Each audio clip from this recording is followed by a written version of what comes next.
Hello everyone, this is Leah from the Race Center and Tyler from the Rec Department, and we are out at our favorite corner, which looks a little bit different today than last week.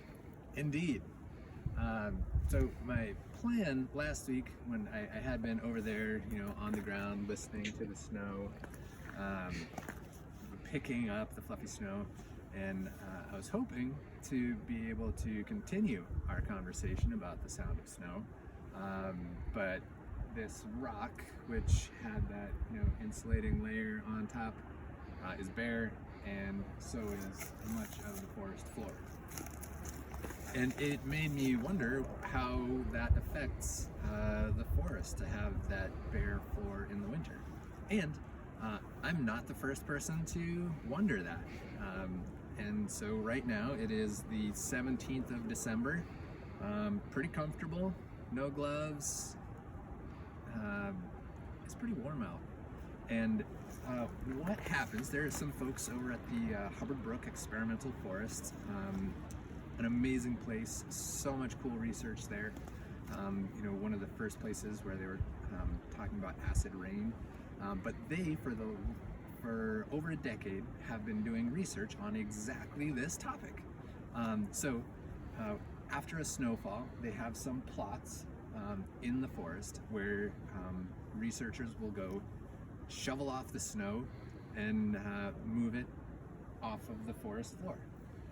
They also have spots where they have heating elements in the soil, and so by using those couple things, they can mimic, the anticipated increase in temperature caused by global climate change.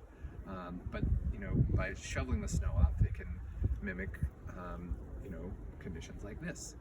And what they have found is that literal blanket of snow insulates the soil, and when it is not there, then the soil is much more susceptible to freeze-thaw cycles.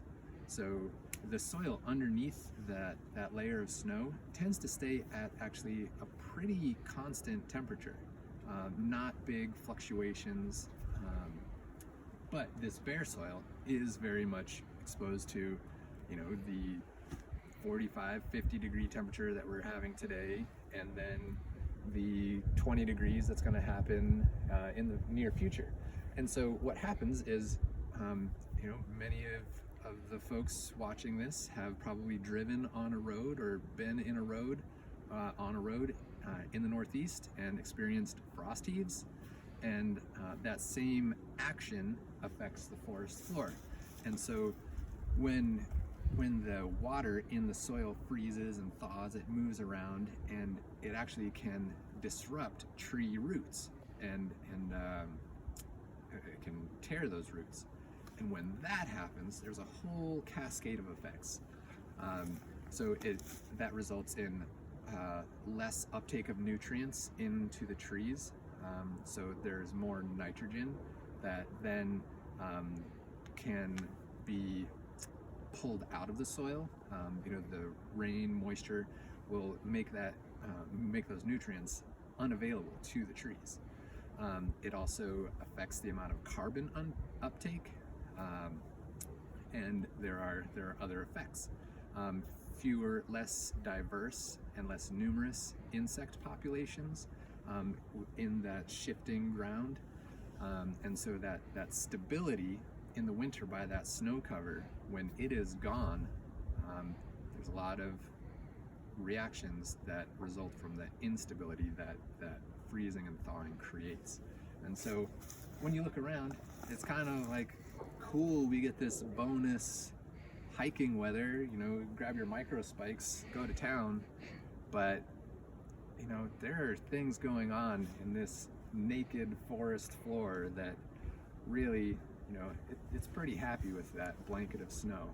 So hopefully in the next couple days we will get another application of the blanket, and hopefully that one sticks around for a while.